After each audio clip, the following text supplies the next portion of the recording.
Hello everyone and welcome back. So पिछले session में हम लोगों ने रोलीज थ्योरम के कुछ क्वेश्चंस किए थे। अब हम लोग कुछ एलएमवीटी के क्वेश्चंस देख लेते हैं, फिर उसके बाद हम लोग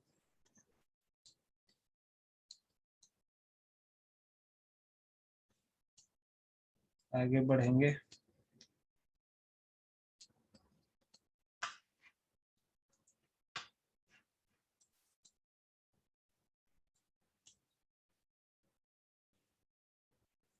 एक मिनट गाइस, एक minute.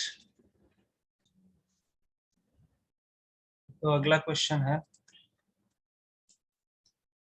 Find value of C for LMVT fx is equal to root over x minus 1 in 1 से 3। इसमें तुम्हें एलएमवीटी लगाना है। तो अब एलएमवीटी लगाने के लिए हमें कंडीशन को देखना पड़ेगा। एलएमवीटी को अप्लाई करने के लिए हमें कंडीशन पता होना चाहिए। तो कंडीशन हमारा क्या होता है एलएमवीटी का, कि कॉन्टिन्यूअस होना चाहिए और डिफरेंशिएबल होना चाहिए। ठीक है, तो ये जो फंक्शन है ये 1 से 3 में तुम्हारा कॉन्टिन्यूअस होगा या नहीं वो चेक करो जल्दी से पहले। तो एफ एक्स जो है वो हमारा कॉन्टिन्यूअस है और डिफरेंशिएबल भी। Root of x minus one जो है ना वो हमारा कॉन्टिन्यूअस और डिफरेंशिएबल दोनों होता है, क्योंकि इसका अगर तुम ग्राफ बनाओगे ना तो वो एक सर्कल टाइप का या पैराबोला टाइप का ग्राफ आएगा। ठीक है, तो वो तुम्हारा 1 से 3 में डिफरेंट कॉन्टिन्यूअस भी होगा। ठीक है, और ये तुम्हारा डिफरेंशिएबल भी होगा, तो उतना परेशान होने जैसी कोई बात नहीं है। ठीक है, तो अब अगर हमारा ये दोनों काम है तो हम एलएमवीटी का क्या कहना था, एलएमवीटी ये कहता था कि एफ डैश ऑफ सी जो होगा, एफ डैश ऑफ सी वो किसके बराबर होगा, वो होगा F B minus F A by B minus A. अच्छा चलो जल्दी से एफ डैश एक्स निकाल लेते हैं। तो एफ डैश एक्स क्या हो जाएगा, 1/2 root of x minus one, ये हमारा एफ डैश एक्स हो जाएगा। ठीक है, अब एफ डैश ऑफ सी हमें निकालना होगा, तो एफ डैश ऑफ सी मतलब एफ डैश में एक्स के जगह पे क्या रख देंगे, सी रख देंगे।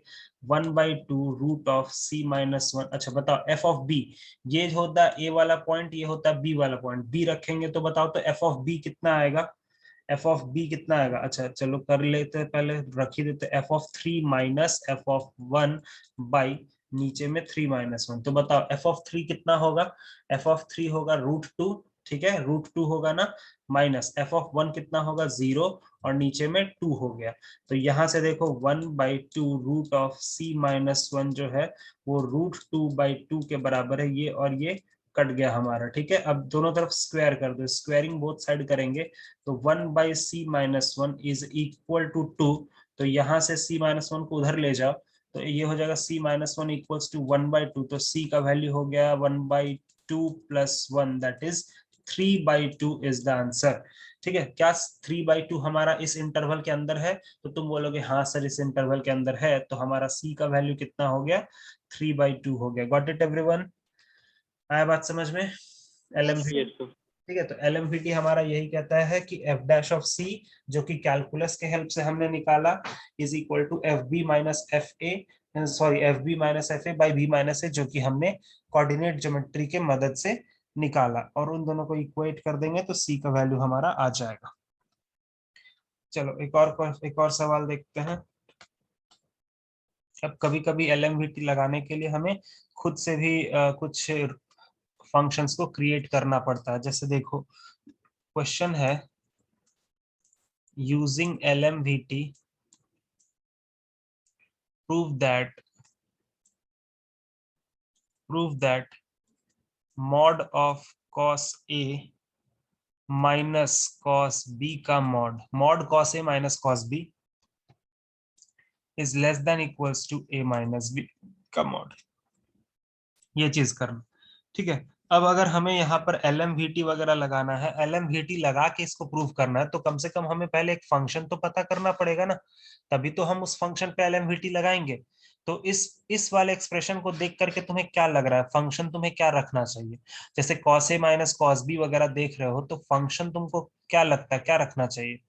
तो यहाँ पर फंक्शन जो तुम अज्यूम करोगे, let us assume the function f x is equal to cos x assume करो। फंक्शन क्या अज्यूम करो, cos x अज्यूम करो, और तुम LMVT अप्लाई कर दो। LMVT इन कहां से कहां तक, A से B के इंटरवल में LMVT को अप्लाई करो। fx तुम अज्यूम करो cos x, जो कि वहां पर थोड़ा बहुत दिख भी रहा है, और LMVT अप्लाई करो A से B में, ठीक है। तो LMVT क्या बोलता है कि सर, वो बोलेगा f of b minus f of a जो होगा बाई b माइनस a, ये हमारा किसके बराबर होगा, ये हमारा होगा f डैश ऑफ c के बराबर। यही होता है ना LMVT। चलो अब सभी चीजों को रखते हैं। तो f ऑफ b कितना हो जाएगा, अगर मेरा फंक्शन fx ये है तो f ऑफ b कितना हो जाएगा, वो हो जाएगा cos b minus cos a by b minus a is equal to f dash of c। अच्छा, f डैश ऑफ x कितना होगा, f डैश ऑफ x कितना होगा, minus minus sine x. f dash of c कितना हो जाएगा, minus sign c हो जाएगा, ठीक है। अब क्या करो, दोनों तरफ मॉड लगा दो, अप्लाई कर लो मॉड, दोनों तरफ ना मॉड अप्लाई कर लो, दिस ठीक है। तो अब देखो यहां से, इसमें अगर मॉड को तुम ब्रेक करोगे ऊपर में, तो ये हो जाएगा cos b minus cos a का मॉड डिवाइडेड बाई, यहाँ पर हो गया b माइनस a का मॉड। अब मॉड के अंदर यहाँ पर निगेटिव है, तो क्या निगेटिव क्या पॉजिटिव, मॉड के अंदर तुम निगेटिव रखो या ना रखो, वो उसका तो कोई फर्क नहीं पड़ता ना। तुम्हें ये पता है ना कि मॉड एक्स जो होता है वो मॉड ऑफ माइनस एक्स के बराबर होता है, कोई दिक्कत का बात नहीं, अंदर में मॉड के अंदर माइनस रहे तो कोई फर्क नहीं पड़ता, इसको तुम सिंपली साइन सी लिख सकते हो। अच्छा, अब अगर जब तुमने ये चीज लिख दिया, तो साइन किसी भी साइन का, साइन एक्स का जो मैक्सिमम वैल्यू होता है वो कितना होता है, बताना, 1 होता है ना। 1 तरह से 1। ये जो साइन सी का मॉड्यूलस है, ये मैक्स टू मैक्स कहाँ जाएगा, लेस देन इक्वल टू 1 ही रहेगा ना, 1 से बड़ा थोड़ी ना हो सकता, वो तो ज्यादा से ज्यादा 1 तक ही जाएगा ना। अब इसको तुम क्रॉस मल्टीप्लाई कर दो, तो ये कितना हो जाएगा, ये हो जाएगा cos b minus cos a का mod is less than equal to b minus a का मॉड। और तुम यहाँ पर इसको क्रॉस मल्टीप्लाई अब कर सकते हो आराम से, क्यों, क्योंकि तुम्हें ये कंप्लीटली अच्छे से पता है कि डिनोमिनेटर मेरा पॉजिटिव है, क्यों, क्योंकि वो मॉड्यूलस के अंदर है, ठीक है। तो जब तुमको ये अच्छे से पता है कि मॉड्यूलस मेरा पॉजिटिव है, तो फिर तुम आराम से इस चीज को कर सकते हो। तो अभी तुम बोलोगे सर हमें जो प्रूफ करना था वो तो प्रूफ नहीं हुआ, वो हो गया प्रूफ, ठीक है, उतना टेंशन मत लो, क्योंकि मॉड के अंदर a माइनस बी लिखो या b माइनस ए लिखो, बात बराबर ही होता है। तो इसको हम लिख देंगे cos a minus cos b का mod less than equals to a minus b का मॉड, हो गया। और यही तो हमको प्रूफ करना था, ठीक है। आया बात समझ में, आया समझ में, बोलो। Yes sir. ठीक, yes sir. Okay. Next question, इसको नोट डाउन करो, नेक्स्ट क्वेश्चन देते हैं। चलो अगला क्वेश्चन, अगला क्वेश्चन ले, क्या अगला क्वेश्चन करें, बोलो। Yes sir. चलो, find a value of c, find a value of c for which mean value theorem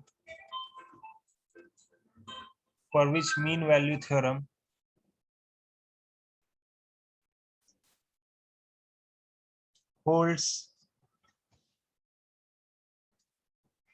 for the function fx is equals to log x to the base e on the interval 1 से 3 is, क्या होगा। Option A है log e base 3, option B है log 3 base e, option C है 2 log e base 3, और option D है 1/2 log e base 3। चलो जल्दी से, मीन वैल्यू थ्योरम का भी वही मतलब होता है, LMVT, मीन वैल्यू थ्योरम लिखा हो, चाहे लैग्रेंजेस मीन वैल्यू थ्योरम लिखा हो, चाहे एलएमवीटी लिखा हो, सबका वही मतलब है, तुम्हें यहाँ पर सी का वैल्यू पता करना। ठीक है, तो अभी देखो ये log x फंक्शन है, तो log x फंक्शन 1 से 3, उसका डोमेन तो है ही ना। डोमेन क्या होता है log x का? 0 से बड़ा। तो 1 से 3 तो यार 0 से तो बड़ा है ही, तो वो अपने इंटरवल में तो कॉन्टिन्यूअस और डिफरेंशिएबल होता ही है। तो 1 से 3 तो उसके डोमेन में ही आता है, आ ही रहा है ना उसके डोमेन में। तो उसमें तो वो तुम्हारा क्या उसको बोलते हैं, कॉन्टिन्यूअस और डिफरेंशिएबल तो होगा ही होगा। ठीक है, तो बस तुम क्या करो, वो वाला चीज अप्लाई करो, क्या उसको बोलते हैं, f dash c is equals to F B minus F a, ऐसे कर करके चलो जल्दी से करो।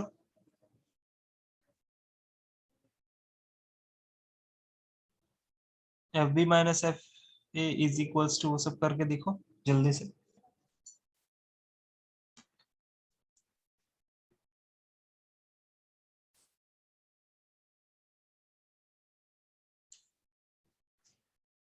चलो, तो हमें क्या बोला गया कि अगर एल मीन वैल्यू थ्योरम लगाना तो एफ डैश सी हमारा क्या होना चाहिए, होना चाहिए F B minus F A by B minus ए।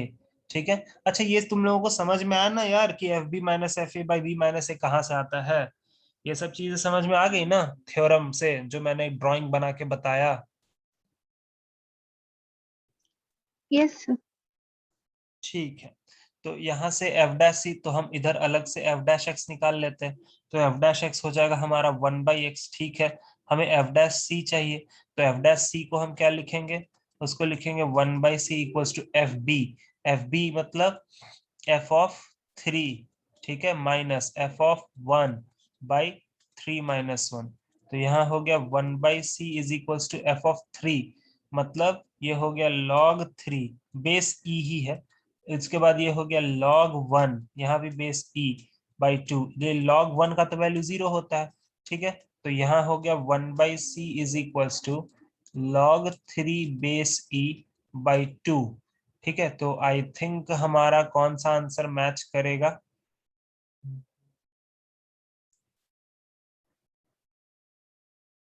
कौन सा आंसर मैच कर रहा है?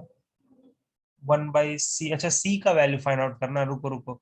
तो सी का वैल्यू अगर फाइंड आउट करना है तो क्रॉस मल्टीप्लाई कर देते हैं, तो सी हो जाएगा हमारा 2/log 3 बेस ई। अच्छा अब देखो, ये तुम्हें पता है कि log 3 बेस ई डिनोमिनेटर में है, अगर इसको ऊपर ले जाएंगे तो नंबर और बेस दोनों इंटरचेंज कर जाता है, पता है कि नहीं ये प्रॉपर्टी? Yes, sir. ठीक है, यस तो सर। यहाँ से c का वैल्यू हो गया 2 × log e बेस 3, मतलब option number C is the right answer. ठीक है, यहाँ पर हमने log का प्रॉपर्टी लिया, कभी भी इंटरचेंज करना होता है न्यूमरेटर और डिनोमिनेटर में, तो बस उसका नंबर और बेस को इंटरचेंज कर देंगे, फिर हमारा काम हो जाएगा। ठीक है,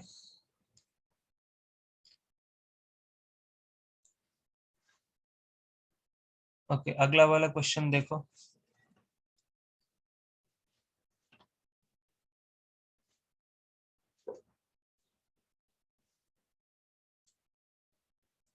ये थोड़ा सा टफ क्वेश्चन के कैटेगरी में है, ये डायरेक्टली तुम्हें अपनी आंखों से नहीं दिखेगा, बट थोड़ा सा इसमें सोचना पड़ता है। इस तरह का क्वेश्चन तुम्हें मॉड्यूल में दिख जाएगा, एक दो दो तीन क्वेश्चन होता है इस तरह का।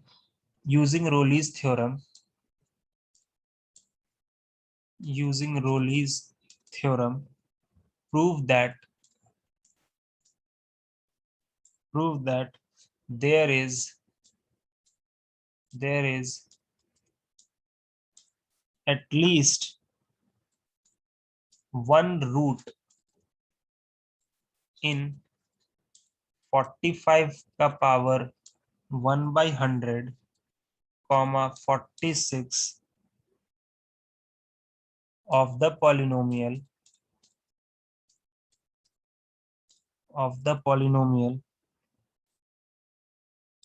px is equal to 51x का पावर 101 माइनस 2323 x का पावर 100 माइनस 45x प्लस 1035।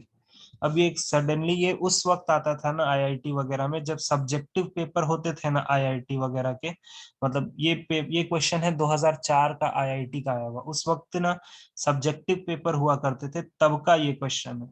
ठीक है, तो ये थोड़ा सा अलग टाइप का रहता है। यहाँ पर रोलीज थ्योरम लगाते हैं। हमें क्या प्रूव करना है कि इस इंटरवल में, ये जो गिवन इंटरवल है यहाँ पर, इस इंटरवल में इस पॉलिनोमियल का एक रूट होना चाहिए। हमें ये चीज प्रूव करना है कि इस इंटरवल में इस पॉलिनोमियल का एक रूट होना चाहिए।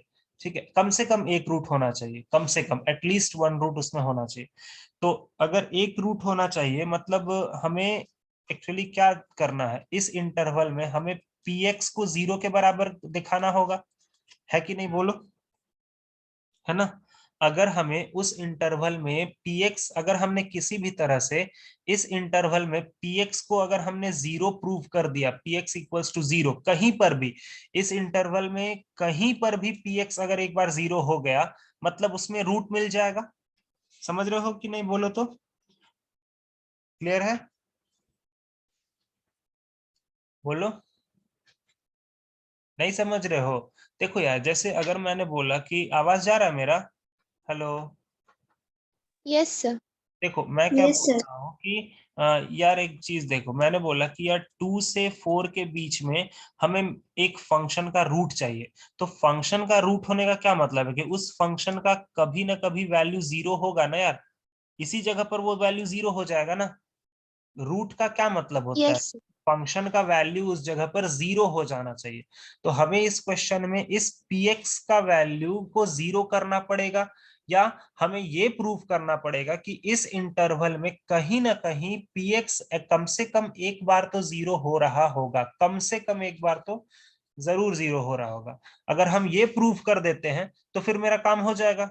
ठीक है, तो इसको प्रूव करने के लिए अब हम क्या करें, कैसे क्या करें, तो यहां पर एक फंक्शन अज्यूम करना होगा। सबसे पहले तो अज्यूम करते हैं एक फंक्शन को, एक कैपिटल एफ एक्स एक फंक्शन अज्यूम करते हैं जो कि इसका इंटीग्रेशन होगा। इस px वाले फंक्शन का इंटीग्रेशन को अज्यूम करो एक फंक्शन। ठीक है, बताओ तो क्या आएगा। वो आएगा 51 x का पावर 102 बटा 102 माइनस 2323 x का पावर 101 बटा 101 minus 45 x square by 2 plus 1035 x। देखो तो इसका इंटीग्रेशन एक बहुत ही सिंपल इंटीग्रेशन है।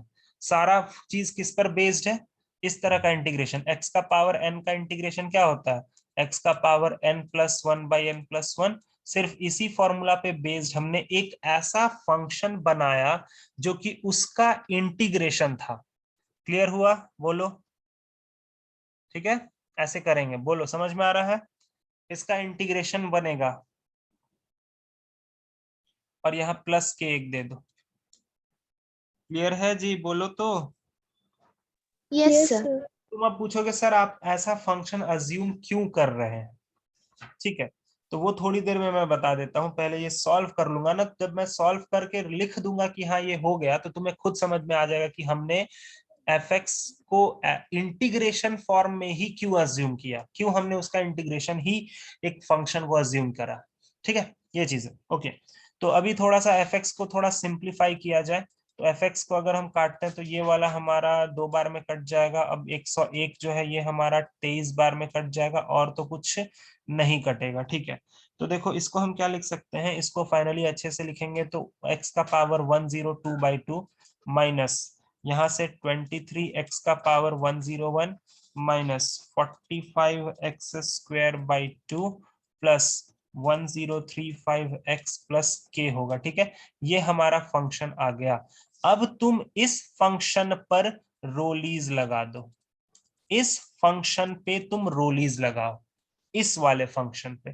तो रोलीज लगाने का क्या मतलब है कि फंक्शन कॉन्टिन्यूअस होना चाहिए। वो एकदम कॉन्टिन्यूअस है सर, क्योंकि यहाँ पर फंक्शन एक पॉलिनोमियल फंक्शन है। ठीक है, अच्छा डिफरेंशिएबल होना चाहिए, वो भी एकदम है सर, क्योंकि फंक्शन यहाँ पर एक पॉलिनोमियल फंक्शन है। Polynomial function is always continuous and differentiable. बस अब हमें क्या रह गया, हमें इन दोनों एंड पॉइंट्स पर चेक करना है कि इक्वल है या नहीं। ठीक है, तो चलो हम सबसे पहले f ऑफ 45 का पावर ये चेक करते हैं f ऑफ 45 का पावर 1/100, ये चीज चेक कर लेंगे आओ, और फिर उसके बाद f ऑफ 46 को चेक कर लेंगे। ठीक है, चलो देखो ये थोड़ा सा डिफिकल्ट है बस इसमें, बाकी तुम्हें टेंशन नहीं लेने जैसी बात है। देखो ये अगर करोगे तो ये हो जाएगा 45 का पावर 1/100, जहां जहां x है वहां वहां रख दो। ठीक है, 45 का पावर 1/100, तो ये कितना हो जाएगा, ये हो जाएगा 102/100/2 हो गया, माइनस 23 इंटू 45, ये हो गया 101/100, एकदम सही है, माइनस 45/2 इंटू ये कितना हो जाएगा 45 रेज टू द पावर 2/100, देखते रहना, सही है ना। अच्छा ये जो 1035 है, ये जो 1035 है, 1035 को हम लिख सकते हैं 23 इंटू 45 इंटू एक्स के जगह पे ये चीज और प्लस के। ठीक है, ऐसे लिखा। वो बस वही एक थोड़ा क्रिटिकल चीज है 1035 को उस तरह से लिखना, और बाकी सब में वैसा कोई टेंशन तो नहीं है, आराम से तुम कर पाओगे। अब देखो ध्यान से एक चीज, हमने x का 45 का पावर 1/100 पुट कर दिया उस पूरे में x के जगह पर। ठीक है, अब ध्यान से देखो तो ये वाला और ये वाला पूरा कट जाएगा, कितने लोगों को चमक गया देखो, सही है कि नहीं, दोनों कटेगा ना, सेम ही चीज लिखा Yes, हुआ। sir. यहाँ पर 45 पावर 101 है, 101/100, और जब इन दोनों को तुम यहाँ मिला दोगे तो ये भी तो वही बन जाएगा ना, तो ये वाला पार्ट कैंसिल आउट हो गया। Got it everybody? अच्छा अब कितने लोगों को ये चमक गया कि ये वाला और ये वाला भी सेम है, तो कट जाएगा, देख लो। Yes, sir. ठीक है, Yes, sir. मतलब सर यहाँ से f ऑफ ये जो पहला वाला पार्ट था उसका वैल्यू तो 0 आ रहा है सर, चलिए ठीक है, बहुत अच्छी बात है, 0 आ गया। 46 वाला चलो देखते हैं, तो 46 रखते हैं x के जगह पे, x के जगह पे हम 46 रख के देखते हैं, चलो आओ। तो ये हमको क्या मिलेगा, ये मिलेगा 46 का पावर 102/2 माइनस 23 इंटू 46 का पावर 101, ठीक है, माइनस 45/2 इंटू 46 स्क्वायर कर रहा है तो 46 इंटू 46 हो गया, और प्लस 1035 को फिर से लिख दो, 23 इंटू 45 इंटू 46 प्लस के। ठीक है, चलो अब यहाँ से सॉरी यार ये 0 नहीं आएगा, 0 प्लस के है ना यहाँ पर, तो ये के आएगा, उधर का के मैंने मिस कैसे कर दिया, वो के आएगा। ठीक है, वो कांस्टेंट ऑफ इंटीग्रेशन है। ठीक है, तो अब फिर से यहाँ पर तुम्हें दिखाना पड़ेगा, चलो देखो 23 इंटू 45 है, देखो ये 2 को अगर मैंने यहां से एक बार काटा तो ये 23 45 46, यहाँ पर भी 23 45 46, ये वाला पूरा प्लस के साथ, ये वाला माइनस के साथ, कट गया सब कुछ, देख लो सब लोग अच्छे से। अच्छा अब इधर Yes, sir. इस वाले में से एक 46 को बाहर निकाल लो, यहाँ पर 101 कर लो और इंटू 46 कर लो। ठीक है, तो ये फिर इसको 23 बार में काट देगा, और फिर ये वाला और ये वाला दोनों सेम हो जाएगा, तो ये भी कट गया। ठीक है, तो यहां पर भी कितना बचा, यहां पर भी तुम देखोगे तो 0 प्लस के बचेगा, दैट इज इक्वल्स टू के। मतलब हम ये बोल सकते हैं कि एफ ऑफ बी जो है वो एफ ऑफ ए के बराबर है। मतलब सर ये जो बड़ा सा फंक्शन था, ये जो बड़ा सा फंक्शन था जिसको आपने अज्यूम करा, ये फंक्शन रोलीज को सेटिस्फाई कर रहा है। ठीक है, दिस फंक्शन सेटिस्फाइज रोलीज कंडीशन, रोलीज के कंडीशन को सेटिस्फाई कर रहा है। इसका मतलब कि इस फंक्शन का डेरिवेटिव, इस फंक्शन, अब देखना तुरंत अभी मैं बोल दूंगा, वो ऊपर का जो स्टेटमेंट है वही अपने आप मुंह से निकल जाएगा। अगर ये बड़ा वाला फंक्शन जिसको हमने अज्यूम किया था, ये फंक्शन अगर रोलीज को सेटिस्फाई कर रहा है, तो इस फंक्शन का डेरिवेटिव मतलब एफ डैश एक्स, ये 0 होगा for any x which is belongs to, जो हमारा था 45 का पावर 1/100 से 46 के बीच में कहीं ना कहीं ये एफ डैश एक्स 0 होगा। और अगर तुम जब इस फंक्शन का एफ डैश एक्स निकालोगे तो वही तो तुम्हारा पी एक्स बनेगा। जरा सोचो तो, क्योंकि ये फंक्शन जो एफ एक्स जो है फंक्शन बड़ा वाला, वो कहां से आया है? मेन फंक्शन का इंटीग्रेशन से आया है। अब तुम जब इसी बड़े वाले फंक्शन को डिफरेंशिएट करोगे तो ये ऊपर वाला फंक्शन देगा कि नहीं देगा? तो पी एक्स इक्वल्स टू 0 यहां पर प्रूफ हो गया। पी एक्स इक्वल्स टू 0 हमारा इस इंटरवल में एक ना एक रूट तो जरूर मिलेगा। समझ में आया? समझ में आया? अब तुम्हें समझ में आया कि मैंने Yes, वो sir. फंक्शन क्यों अज्यूम किया? Yes, sir. मैंने इंटीग्रेशन वाला फंक्शन इसलिए अज्यूम किया क्योंकि उस फंक्शन को इंटीग्रेट करके मैंने वो फंक्शन लाया, और जो फंक्शन इंटीग्रेट करके आया था उस पर मैंने रोलीज लगा दिया, और उस पर रोलीज मेरा बहुत अच्छे से काम भी कर रहा है। ठीक है, बहुत अच्छे से सेटिस्फाई हो रहा है। तो रोलीज जब सेटिस्फाई हो जाता है तो वहां से क्या इंटरप्रिटेशन मिलता है कि जिस फंक्शन पर तुमने रोलीज लगाया है उस फंक्शन का डेरिवेटिव उस इंटरवल में 0 होगा। तो ये फंक्शन पर हमने रोलीज लगाया था, और इस फंक्शन का डेरिवेटिव 0 होने का मतलब है कि क्वेश्चन में जो फंक्शन है वो 0 हो जाएगा कोई ना कोई एक पर्टिकुलर पॉइंट पर। इसीलिए हमने उसको ऐसे एज्यूम किया। आया बात समझ में? आ गया? बोलो। Yes, sir. तो इसीलिए मैंने बोला था कि ये थोड़ा सा एक अच्छा क्वेश्चन होता है जहां पर तुम्हें थोड़ा ध्यान रखना पड़ेगा चीजों का।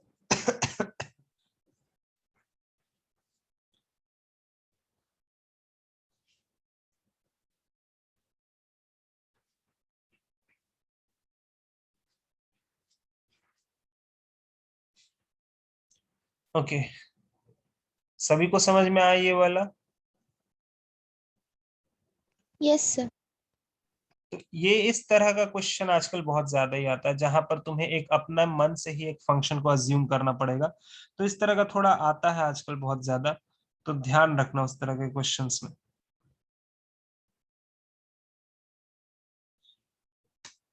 चलो अगला क्वेश्चन एक देख लो थोड़ा सा, कि एफ एक्स मैंने दे रखा है एक्स का power alpha log x and f of 0 हमारा 0 है। Then find value of alpha for which Rolle's theorem can be applied, for which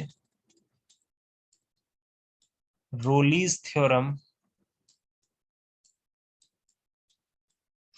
can be applied in 0 से 1। ऑप्शन ए है -2, ऑप्शन बी है -1, option C है 0, और option D है 1/2। चलो देखो तो कैसे करोगे।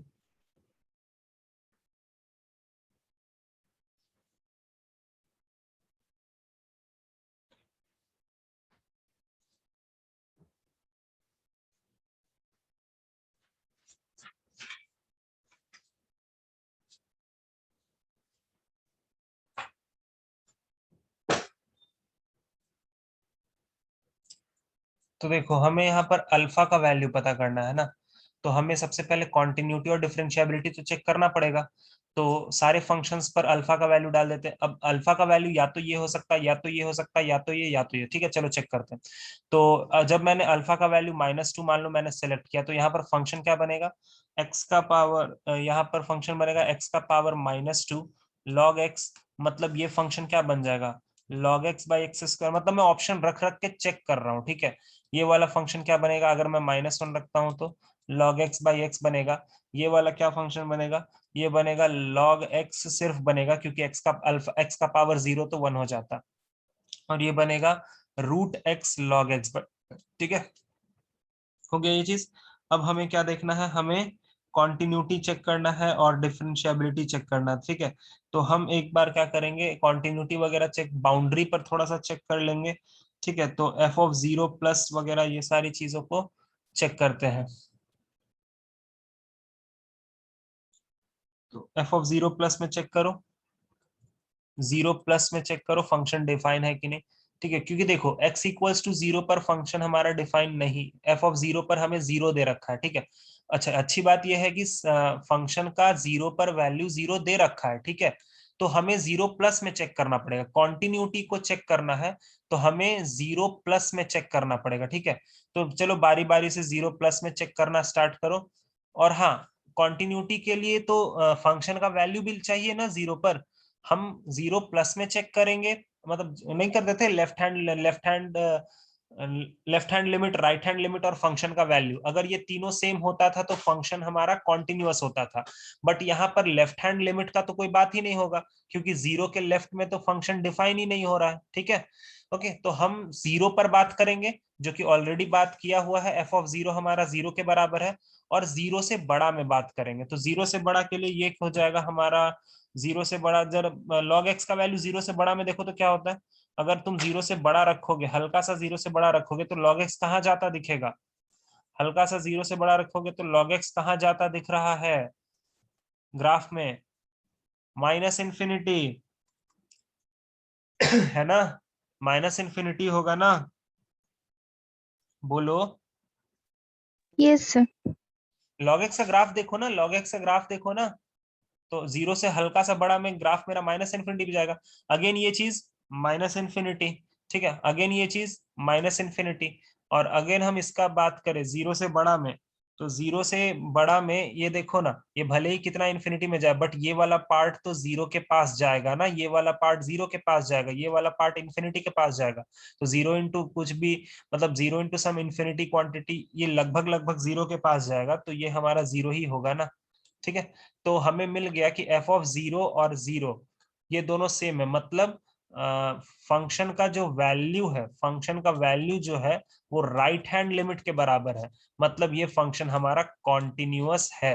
ठीक है, तो सर लेफ्ट हैंड लिमिट क्यों नहीं चेक किया आपने, लेफ्ट हैंड के लिए तो फंक्शन ही डिफाइन नहीं है ना, 0 से बड़ा के लिए फंक्शन डिफाइन है इसीलिए, तो यही वाला मेरा आंसर हो जाएगा।